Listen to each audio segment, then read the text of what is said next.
Prefacio. 1. Idea central. El hombre es una fuente de ilusiones. Necesita acariciar un proyecto amable, elaborar planes, saborear de antemano las circunstancias concretas de su realización. Matar su proyecto equivale a matar su motivación en la vida. Esto no es una casualidad en la historia de la persona, sino que constituye una de las características fundamentales de la condición humana. Ahora bien, la palabra ilusión suele utilizarse en dos sentidos diferentes. Uno positivo que indica una esperanza, una ensoñación amable, y otro negativo que indica engaño, desfasamiento. Las ilusiones humanas se mueven entre esos dos polos, pues por un lado, delatamos y atacamos los engaños de la gente ilusa, como es el caso de un espejismo o la expectativa de un negocio improbable. Y por otro lado, alimentamos el sueño esperanzador del enamoramiento o de un fuerte ascenso en el trabajo. Tener un proyecto, una esperanza, un porqué y un para qué en la vida es un secreto de la motivación básica del ser humano. Por esto decimos que el hombre es una fuente de ilusiones. A veces su ilusión está mal afectada de engaños y espejismos. Sin embargo, aún así, el hombre se mueve con gusto y con afán. Solo así es capaz de enfrentarse con los problemas cotidianos de la vida, las crisis, las injusticias, el tráfico y las penurias económicas. El proyecto que acaricia a un individuo es semejante a unos lentes que proporcionan un colorido especial a las cosas y a las personas que lo rodean. Gracias a estos lentes, algunas cosas y personas adquieren especial relevancia en la vida del individuo. Debido a los lentes, ahora es posible tomar en cuenta ciertos hechos que antes no nos afectaban.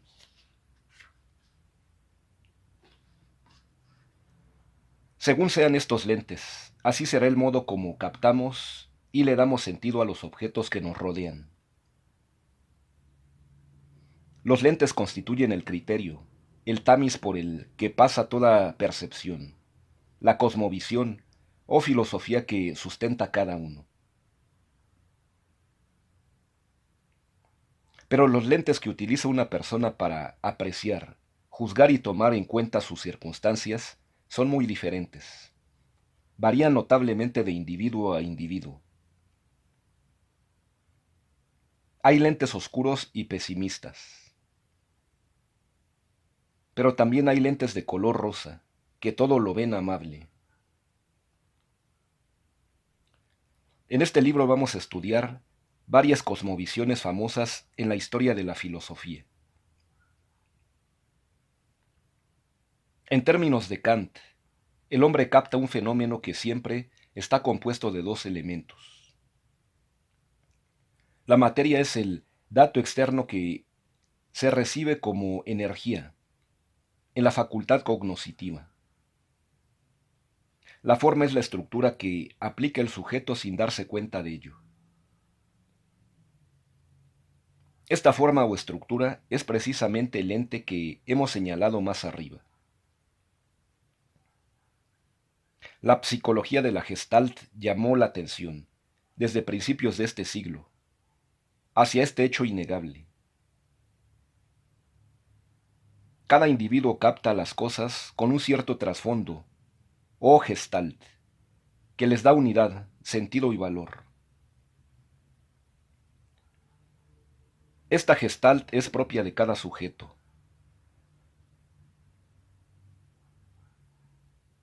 Si se trata ahora de categorías a posteriori, adquiridas a lo largo de la vida de cada individuo. La idea central de este libro consiste en afirmar que el conocimiento humano está normalmente mediatizado por esos lentes, esos proyectos, esas formas o estructuras, llamadas gestalt, que proporcionan al dato recibido un trasfondo, una interpretación, un sabor de esperanza y de ilusión, o un rescoldo de amargura y de desesperación. Desde este punto de vista, filosofar significa no solo reflexionar, analizar y evaluar las cosas y las personas, sino saber detectar esos lentes o categorías que aplicamos y con los cuales creamos el mundo en el que vivimos y soñamos. Filosofar es descubrir las estructuras que usualmente empleamos en nuestra captación de todo lo que nos rodea. Filosofar es ir a las raíces de nuestro modo de pensar. Filosofar es trascender la realidad que se nos da cotidianamente. 2. Objetivos. El objetivo principal de este libro consiste en explicar, con la mayor claridad posible, los principales conceptos de la filosofía. Cada disciplina tiene sus propios conceptos, que son los instrumentos básicos para pensar dentro de esa especialidad. El conjunto de esos términos y conceptos constituye una especie de lenguaje, y por medio del cual se entienden las personas que cultivan dicha disciplina. Este libro intenta proporcionar los datos iniciales para ingresar al lenguaje filosófico.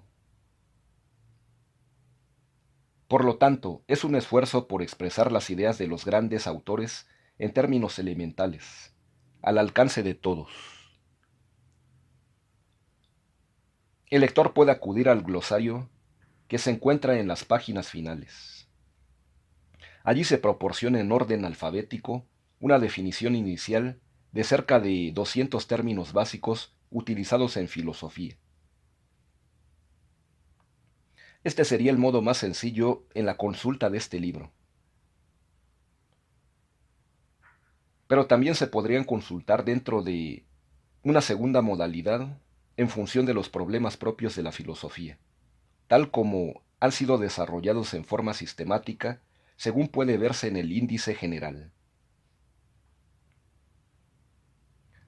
Este prefacio plantea los principales interrogantes que suelen escudriñar todo filósofo y que se refieren al conocimiento, el valor, la persona, la ética, la libertad, el amor, la existencia auténtica, la felicidad, Dios, la religión, el ser, la trascendencia, la materia, el espíritu, etc.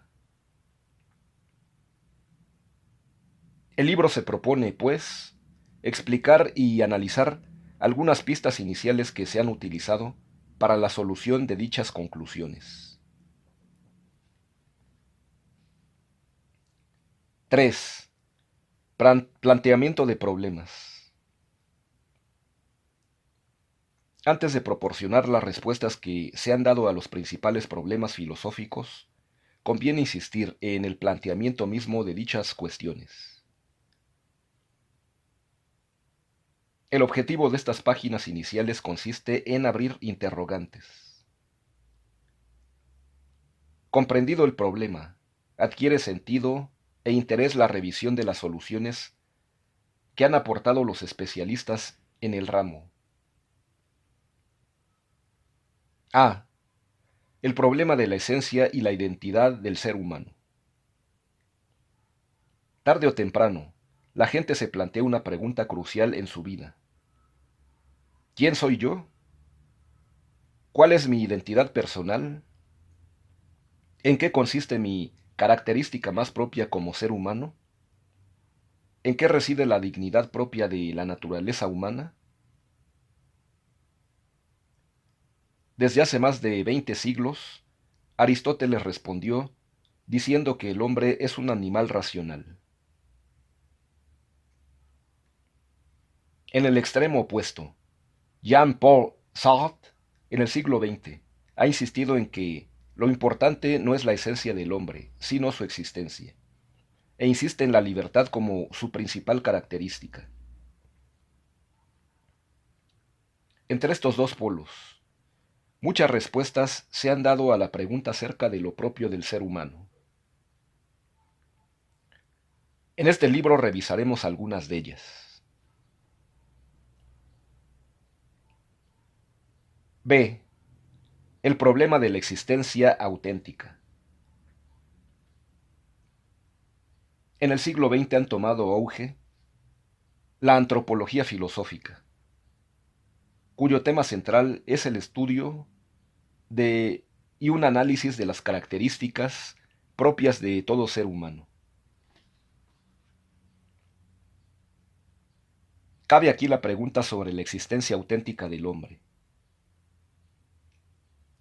Se trata de uno de los problemas más urgentes que puede afectar a cada uno.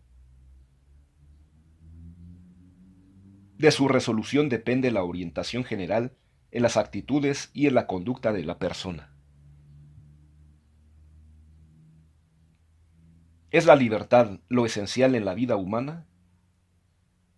¿Son acaso los valores morales lo más importante? ¿En qué consiste la autenticidad? ¿Cómo se puede realizar la intercomunicación personal? ¿Cómo se llega a degradar el nivel propio de la existencia auténtica? ¿En qué consiste y cómo se logra la felicidad humana? Tales son las cuestiones principales que se pretenden resolver dentro de esta disciplina. C. El problema del valor.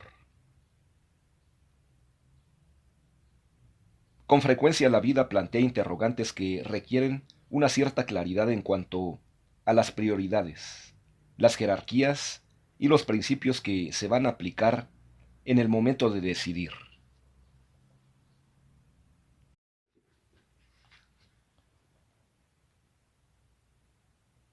En tales circunstancias surge el planteamiento típico de la filosofía.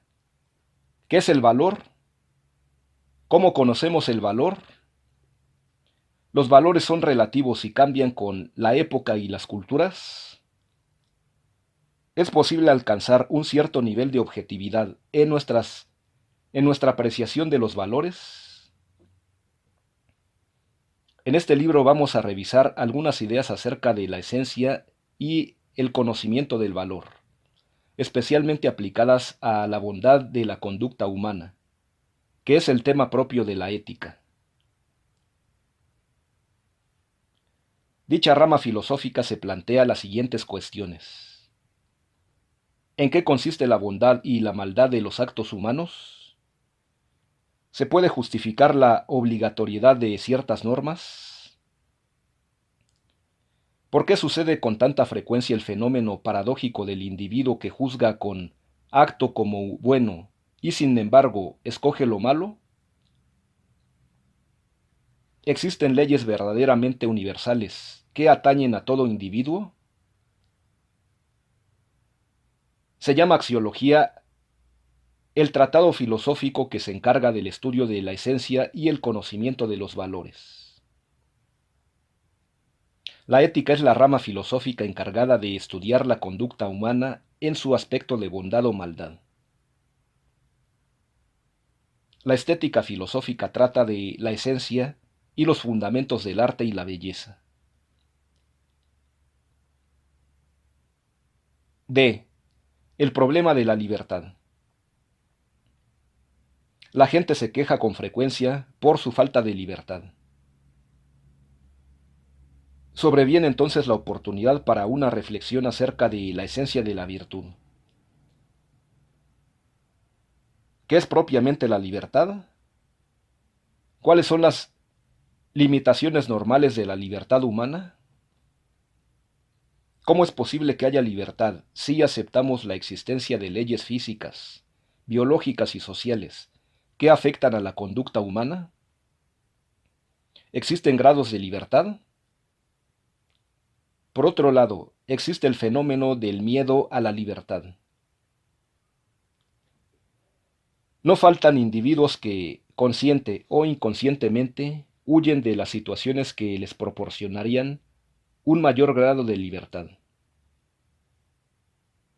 Dedicaremos un capítulo entero al análisis de estos problemas. El problema del amor. Este es uno de los temas más favorecidos en las conversaciones cotidianas, en la literatura, el cine, el teatro y la televisión. A la filosofía le incumbe reflexionar a fondo acerca de la esencia del amor. ¿Qué es propiamente el amor? ¿En qué consiste esa fuerza que enlaza y armoniza a dos seres, aún en medio de penalidades y contradicciones? La palabra amor se ha utilizado para designar una enorme gama de fenómenos humanos. Sin embargo, es muy diferente el amor con que un niño quiere a su madre, el amor entre dos jóvenes enamorados y el amor entre dos cónyuges maduros. En este libro se estudiarán diversos ingredientes y niveles del amor. Veremos que se pueden distinguir por lo menos 12 maneras diferentes de entender el amor. Y veremos además que el amor no es fácil, que es necesario aprender a amar, y que trata de una evolución y crecimiento que dura toda la vida.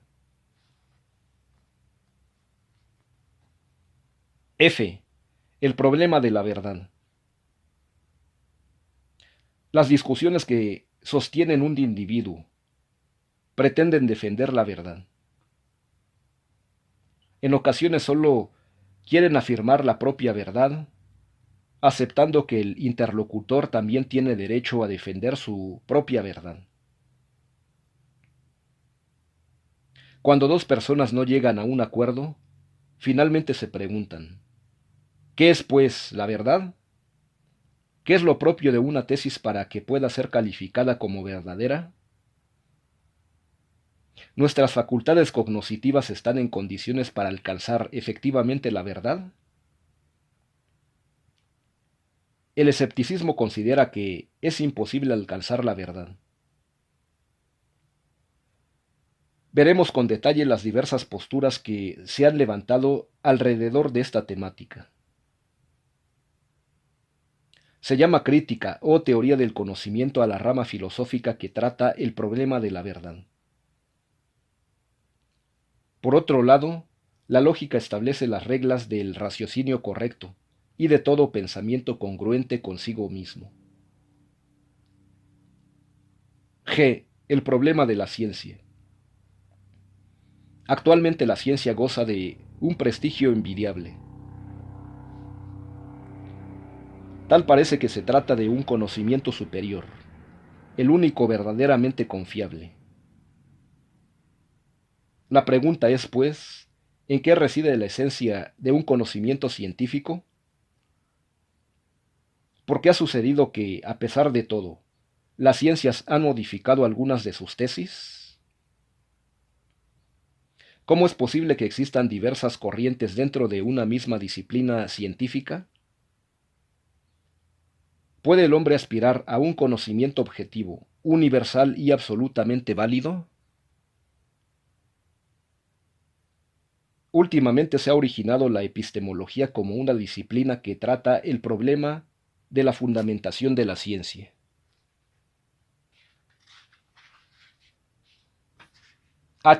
El problema de la constitución del universo. El problema que ocupó a los primeros filósofos en la antigua Grecia era: ¿cuál es la esencia que constituye en el fondo a los seres de este mundo? ¿Cuál es la esencia de la materia? ¿Existe algo en esencia diferente a lo puramente material? ¿Cómo se originó el universo? ¿Cuál es la meta en la evolución del universo? ¿Cuál es la esencia del espíritu? Es famosa la pregunta de los marxistas. ¿Qué es primero, la materia o el espíritu?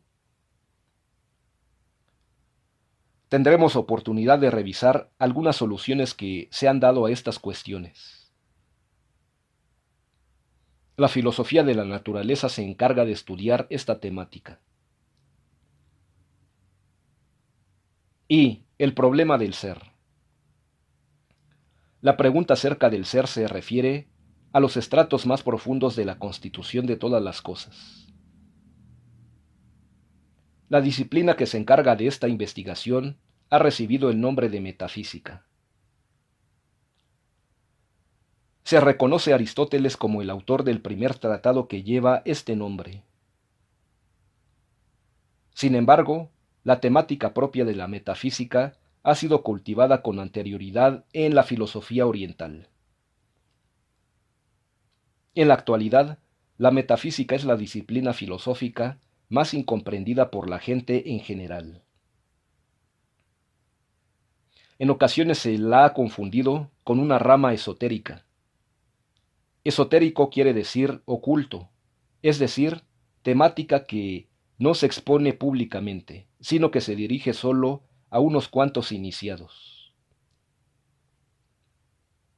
La palabra ontología, ontos, que es ser, puede ser un sustituto muy apropiado cuando se rechazan las connotaciones de lejanía y esoterismo que se le suelen asociar a la palabra metafísica.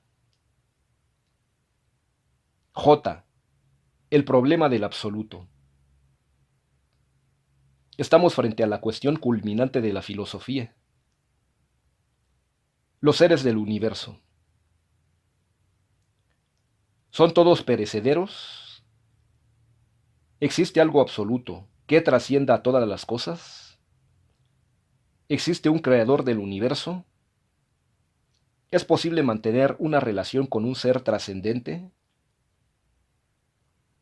Las religiones han dado ya su propia respuesta. En este libro veremos de qué manera es posible atender esas preguntas, sin tener que recurrir a los libros sagrados, a la revelación y a la autoridad de las personas que la cultivan. La filosofía tiene sus propias respuestas ante las preguntas acerca de la esencia y la existencia de Dios. La rama filosófica que trata estos temas ha recibido el nombre de teología natural o teodicea. 4. ¿Qué significa filosofar? Por otro lado, conviene anotar que, por encima de todos los conceptos y tesis que un libro de filosofía puede esclarecer, es posible distinguir el acto filosofar ejercido por una persona frente a esos conceptos. Una cosa es la filosofía, como un conjunto de conceptos, tesis y argumentos, y otra el acto de filosofar que algunas personas llegan a ejercer. Cada persona tiene su propia filosofía, su propio criterio, su punto de vista para observar, juzgar y decidir acerca de las cosas y las personas que la rodean. Filosofar significa revisar los criterios que están a la mano y, si es el caso, cambiar, ampliar y mejorar el propio. Un libro de introducción a la filosofía como este, lo que se propone es aportar un conjunto de conceptos que puedan ayudar a la revisión personal del criterio que se sustenta. El objetivo de este libro no consiste, pues, en dar la solución completa a los problemas planteados, lo cual es absolutamente imposible, sino tan solo proponer algunos datos que puedan ayudar al lector en su operación de filosofar. Es más importante el acto de filosofar que recitar de memoria una tesis filosófica. Asentar una idea de filosofía sin el previo acto de filosofar como una tarea memorística para pasar un examen equivale a ingerir un alimento pero sin la correspondiente asimilación digestiva. El provecho que se obtiene en estos casos es prácticamente nulo. De aquí, pues, la recomendación número 1 en la lectura de este libro. Reflexionar, sopesar, repensar, observar cuidadosamente las relaciones que se dan entre los conceptos aquí aportados y las ideas propias. Con este cuidado constante, cada lector puede obtener, al final del libro, un esbozo de su propia filosofía que, por otro lado, nunca será definitiva, sino siempre revisable y mejorable.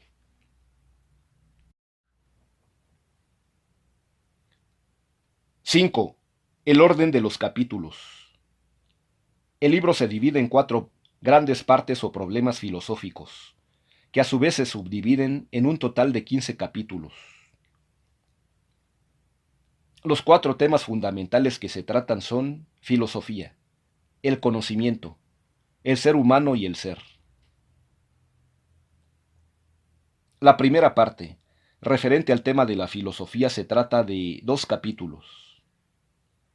El primero nos da una idea de lo que es filosofía.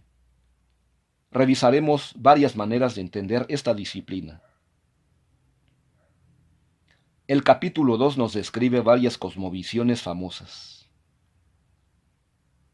La segunda parte se refiere al tema del conocimiento y es tratado en 3 capítulos. El capítulo 3 nos habla del conocimiento y del pensamiento correcto, tal como es tratado por la lógica tradicional.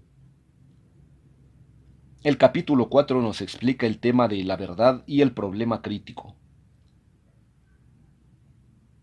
El capítulo 5, ¿qué es el conocimiento humano, holístico y cómo coincide con el intuitivo?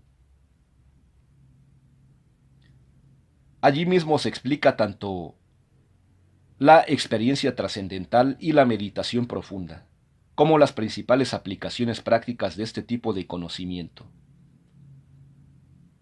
La tercera parte es la más abundante y trata acerca del hombre, en un total de 5 capítulos. El 6 se refiere al ser humano y su calidad de persona. Allí se mostrará la diferencia entre persona y personalidad. El 7 nos habla del amor y de su desarrollo en 12 niveles. El 8 explica el estatuto científico de la ética. El 9 nos habla de la libertad, negada por las doctrinas deterministas. El capítulo 10 trata el tema de la moralidad, que es lo propio de la ética. El capítulo 11 explica 6 criterios de conducta, entre los cuales se encuentran criterios propiamente morales. La cuarta parte nos explica el tema del ser en 4 capítulos. El 12 nos inicia con los problemas de la metafísica, es decir, trata el ser de los entes y sus coprincipios. El 13 nos explica el problema del mal y de qué manera ha sido visualizado incorrectamente. El capítulo 14 nos habla de la esencia y la existencia de Dios. Y por fin, el capítulo 15 explica la tendencia del hombre a lo absoluto, lo cual hemos llamado religiosidad. El hilo conductor de los 15 capítulos es muy sencillo. Primero esclarecemos en qué consiste nuestra disciplina. Enseguida abordamos el tema del conocimiento. A continuación hablamos del ser humano y su conducta. Por último abordamos los problemas de la metafísica y del ser absoluto. Deseo expresar mi agradecimiento a todas las personas que colaboraron en la redacción de este libro. Especialmente deseo mencionar a Nati, mi esposa, a la señora Margot Méndez de Paniagua y al doctor Alejandro Mondragón. Sus observaciones me han resultado sumamente valiosas para poder afirmar la redacción de estas ideas.